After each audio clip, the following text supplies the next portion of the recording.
1 out of 5, Disability History and Pride Project. Anna, Issaquah, Washington, grade 12.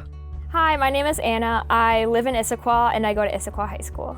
I am legally blind, so I have trouble seeing things from a distance and seeing small things like font and whatnot. But honestly, the biggest part of my disability is that it makes it really hard to connect with people. Anna uses a white cane to travel. And to have a normal social life. So I think it's more of a social disability than a physical disability. I really don't have too many friends with disabilities. There's really not a lot of disability representation at my school, which makes it even harder because people just don't understand, right? They don't see a lot of people with disabilities, which is why I think it's so important to spread the word and show that people with disabilities are just people, just like everyone else.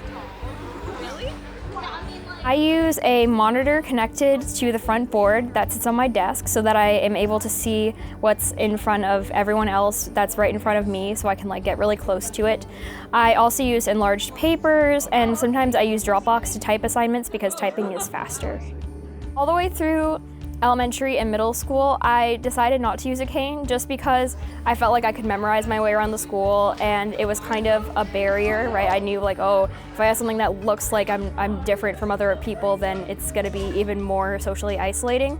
But then I decided in high school, second semester of senior year, that I would need to start using a cane in college, and I wanted to prepare and get used to using it every day, bringing it around, figuring out how to go downstairs with it and open doors with it and that just basic stuff. Sometimes I ask for accommodations from teachers, and for whatever reason they say no, or it's too much work, that kind of thing. And so sometimes I'll do work without accommodations and show them look, I'm so capable of doing this, I can even do it without accommodations. And then they realize that, I am worth their time because I am committed and I can do what other people are doing. And so maybe I'm worth their time in accommodating me, even if it takes a little bit more work, which I think is awful because I don't understand why I have to go farther than every other student to prove that I am worth teachers' time. It's hard to figure out what to do when advocacy doesn't work.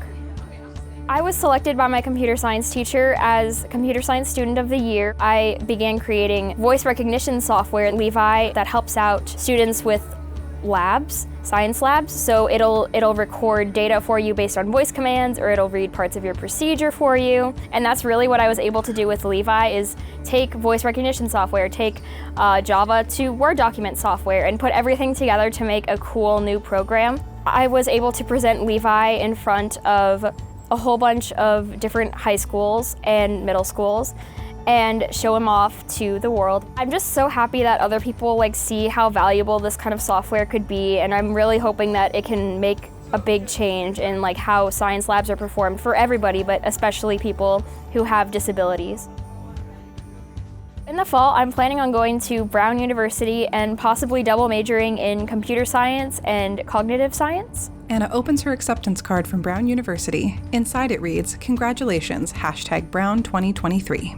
Going and finding Brown was kind of an adventure because the first step in my college search is always trying to figure out what the attitudes of the disability office are. Not just whether they'll be willing to provide accommodations for students with disabilities, but whether they actually want to and care about them succeeding at their school. And so I toured a lot of colleges, and I went to their disability office, and they were basically just we're Nobel Prize winners. We don't have to do anything for you.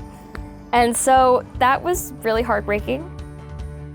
But then I also toured offices like Brown, and they were wow, we really care about you succeeding. I'm so excited about going to Providence, Rhode Island, because then I'll have access to libraries and Starbucks and everything right on the street of my dorm, and that's just gonna be incredible. That freedom, I feel at first is probably gonna be overwhelming, but I am so excited to finally have that freedom that every teenager seems to really enjoy and crave.